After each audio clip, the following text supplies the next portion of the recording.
வணக்கம் தலைவா, அனைவருக்கும் இனிய வணக்கம். இன்றைக்கி நம்ம இந்த ஒரு வீடியோவில் எதை பற்றி பார்க்க போகிறோம் அப்படின்னு பார்த்தீங்கன்னா, சமையல் கேஸு இப்போ பார்த்திங்கன்னா சாதாரணமாக எல்லாருக்கும் கிடைக்குதா?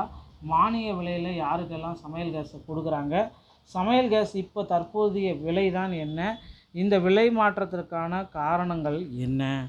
ஸோ எல்பிஜி சிலிண்டருடைய மறைக்கப்பட்ட உண்மையான விலை, வரப்போகும் சரிவு யாருக்கு, எல்லாத்தையுமே இந்த ஒரு வீடியோவில் அலசியாக பார்க்க போகிறோம். மக்களை நீங்கள் நம்முடைய சேனலில் முதல் முறையாக பார்க்குறீங்க அப்படின்னா சப்ஸ்கிரைப் பண்ணி பெல்லை கிளிக் பண்ணி வச்சுக்கோங்க. மத்திய பெட்ரோலியத்துறை இணையமைச்சர் சுரேஷ் கோபி நாடாளுமன்றத்தில் வழங்கிய தகவலின்படி, சர்வதேச சந்தை விலையை அடிப்படையாக கொண்டால் இந்தியாவில் வீட்டு சிலிண்டர் விலை 1695 ரூபாய் உயர்ந்திருக்க வேண்டும். இருப்பினும் மத்திய அரசு வழங்கி வரும் மானியத்தின் காரணமாக தற்பொழுது ஒரு சிலிண்டர் 942 ரூபாய்க்கு பொதுமக்களுக்கு விநியோகிக்கப்படுகிறது.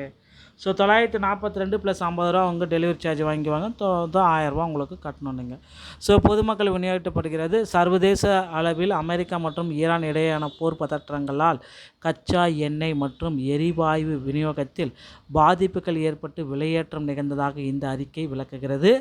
இப்போதைய நிலவரப்படி பொதுமக்கள் சுமார் 500 ரூபாய் முதல் 700 ரூபாய் வரை மானிய பலனை பெற்று வருவதாக தகவல்கள் வந்திருக்கு. ஈரான் நாட்டுடனான பதற்றங்கள் தணியும் பட்சத்தில் வரும் காலங்களில் எல்பிஜி சிலிண்டர்களின் விலை மேலும் குறைய வாய்ப்புகள் அதிகமாக இருக்குது. ஸோ வரும் காலங்களில் சிலிண்டருடைய விலை கண்டிப்பாக குறைக்க போகிறாங்க. இந்த தகவல் இதுதான் சுட்டி காட்டுகிறது. எனவே உலகளாவிய பொருளாதார மாற்றங்களுக்கு மத்தியில் இந்திய அரசு சிலிண்டர் விலையை கட்டுப்பாட்டுக்குள் வைத்திருப்பதன் காரணம் இதுதான். ஸோ நாம் கொடுக்கும் உண்மையான விலை, சந்தை விலை அப்படின்னு நம்ம பார்க்குறப்ப 942 சந்தை விலை, உண்மையான விலை 1695 ரூபா. ஸோ இந்த விலையேற்றத்தினுடைய பின்னணி என்ன தான் இருக்குது? ஸோ கண்ணுக்கு தெரியாத 753 ரூபா சேமிப்பு. அமெரிக்கா ஈரான் மோதல், மத்திய கிழக்கு நாடுகளில் தீவிரமடைந்த போர் பதற்றம், விநியோகத்தில் பாதிப்பு, சர்வதேச கச்சா எண்ணெய் மற்றும் எரிவாயு விநியோகத்தால் ஏற்பட்ட கடுமையான தட்டுப்பாடு, இறக்குமதி செலவு அதிகரிப்பு, உற்பத்தி செய்யும் நாடுகளின் தட்டுப்பாட்டால் இறக்குமதி செலவு பல மடங்கு அதிகரிப்பு. இப்போ சந்தை விலை இந்தியாவிற்கு வரும்பொழுது ஒரு சிலிண்டரின் உண்மையான விலை 1695. இதுதான் இந்த கண்ணுக்கு தெரியாத ரேட்டு அப்படின்னு நம்ம சொல்லலாம். ஒரு பீப்பாய் $94 இருக்குது. ஓகேங்களா? ஸோ இது ரொம்ப அதிக அளவில் போயிடுச்சு. பிராண்ட பீப்பா கச்சா எண்ணெய் விலை அமெரிக்கா ஈரான் போர் பதற்றத்தால் உலகளாவிய இந்த ஏற்றத்தை ஏறி இருக்குது அப்படின்னு சொல்கிறாங்க. ஸோ டாமினோ எஃபெக்ட் அப்படின்றது இதுதான். ஈரான் போர் பதற்றம், சர்வதேச கச்சா எண்ணெய் விலை உயர்வு, பிரெண்ட் கச்சா எண்ணெய் குரூடாயில் விலை பீப்பாய்க்கு $94 கிடுகிடு உயர்வு, இந்தியாவுக்கான எல்பிஜி இறக்குமதி செலவு தட்டுப்பாடு. ஸோ இந்த மாதிரி இருக்கிறதுனால பார்த்திங்கன்னா சந்தையினுடைய சர்வதேச சந்தையில் விலையுடைய அழுத்தம் $780 இருந்து ஏப்ரல் மேலே $790 ஜூனில் உயர்த்தப்பட்டிருக்கு. இதுதான் இந்த ஆணி வேறு அப்படின்றத நம்ம சொல்ல முடியுங்க.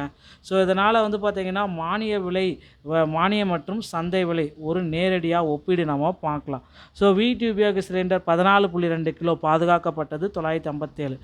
வணிக பயன்பாடு அப்படின்னு பார்க்குறப்ப 19 கிலோ பாதுகாப்பு அற்றது 3106. ஓகேங்களா? தற்போதைய விலை. ஸோ இது பார்த்திங்கன்னா விலையில் எந்த மாற்றம் கிடையாது. 957 மானியத்தால் பாதுகாக்கப்பட்டது. சர்வதேச விலை மாற்றத்தால் உடனடி பாதிப்பு இல்லை.